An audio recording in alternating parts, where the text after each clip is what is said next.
अस्सलाम वालेकुम, welcome to my channel. आज मैं आपको बताऊंगी कि मैं किस तरह मज़ेदार हलीम तैयार करती हूँ और इसके लिए कौन कौन सी चीज़ें इस्तेमाल करती हूँ। इसके लिए मैंने 1.5 कप चने की दाल ली है, 1/4 कप गंदम है, 1/4 कप दाल माश है, 1/4 कप दाल मूंग है और 1/4 कप ही चावल के हैं।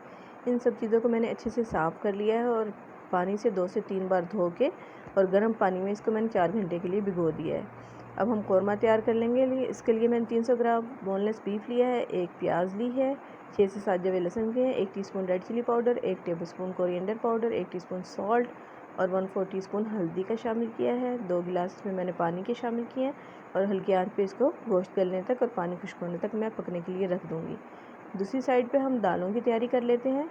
4 घंटे के लिए मैंने जो भिगोई थी दालें, उनका पानी मैंने निकाल दिया है। अब दालों को मैंने एक पैन में शामिल कर दिया है। इसमें गंदम, दालें, चावल सब कुछ है।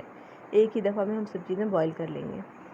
अब इसमें मैं पानी डाल दूँगी बहुत अच्छे से, 6 से 8 गिलास, और रेड चिली पाउडर इसमें 1 टीस्पून भर के है, 1 टेबलस्पून इसमें हल्दी है, 1 टीस्पून सॉल्ट है।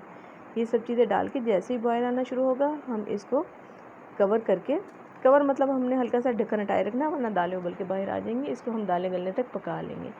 कौरमा हमारा जो है गोश्त गल गया है और पानी खुश्क हो गया। हम इसकी भुनाई कर लेंगे। अब 3 टेबलस्पून इसमें मैंने घी के शामिल कर दिए हैं और इसको अच्छे से हम भून लेंगे। अब इसमें मैंने 1/4 कप दही का शामिल कर दिया है। दही को मैंने फेंटा नहीं, ऐसे ही शामिल कर दिया जब हम मिक्स करेंगे, क्योंकि वैसे भी ये दालों के साथ पक जाएगा तो कोई इतना इशू नहीं है। ये देखें, हमने इसको कर लिया फ्राई अच्छे से।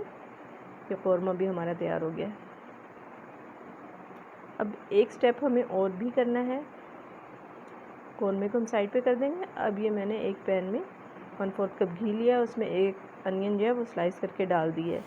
ये प्याज को हम ब्राउन कर लेंगे अच्छे से। हम आँच को हम दरमियाना रखेंगे, अगर बहुत तेज़ रखेंगे तो फ़ौरन से जल जाएगी। ये देखें, प्याज ब्राउन होनी शुरू हो गई है। जैसे ही प्याज ब्राउन होनी शुरू हो तो आप बस उसके पास से हटे नहीं, क्योंकि बहुत थोड़ा टाइम होता है प्याज के जलने में और ब्राउन होने में। प्याज को अच्छे से हम ब्राउन करके घी से निकाल लेंगे।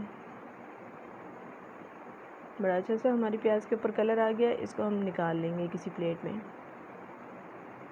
और ये हम सर्व करते हुए साथ रखेंगे। ये देखें, जो ये बहुत क्रिस्पी हमारी प्याज फ्राई हो गई।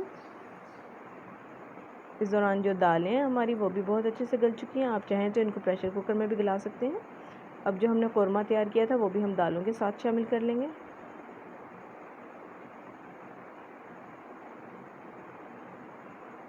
इसको अच्छे से मिक्स कर लेंगे। अब ये मैशर, जो हैंड मैशर है, ये भी मेरे ख्याल है हर घर में मौजूद होता है। अगर आप चाहें तो इसी से इसको मैश कर सकते हैं, दालों को और गोश्त को।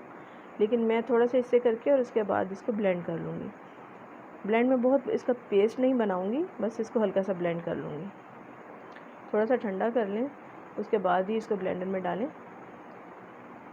ये देखिए, अब हम थोड़ा थोड़ा करके इसको ब्लेंडर में डाल के ब्लेंड कर लेंगे। ये सारा मैंने इसको ब्लेंड कर लिया। 1 टीस्पून इसमें मैंने दोबारा से इसको मैंने पकने के लिए चूल्हे पर रखा है और गरम मसाला पाउडर का शामिल कर दिया। और जो घी मैंने वो प्याज फ्राई किया था उसको दोबारा से गर्म किया घी को और वो इसके ऊपर मैंने शामिल कर दिया है। ये देखिए, मज़ेदार सा हमारा हलीम बिल्कुल रेडी हो चुका है। मैं आपको दिखाती हूँ। ये इसमें जो आपको दाने नज़र आ रहे हैं, ये गंदम के दाने हैं जो खाते हुए बहुत अच्छे लगते हैं। अब इसके लवाजमात में हरा धनिया, पुदीना, हरी मिर्चें और अदरक बारीक कटा हुआ और लेमन को हम साथ सर्व करेंगे और साथ ब्राउन प्याज को सर्व करेंगे। थोड़ी सी चीज़ें हम इसके अंदर भी डाल देंगे और इसको अच्छे से मिक्स कर लेंगे। मेरे स्टाइल में मज़ेदार हलीम तैयार हो गया है।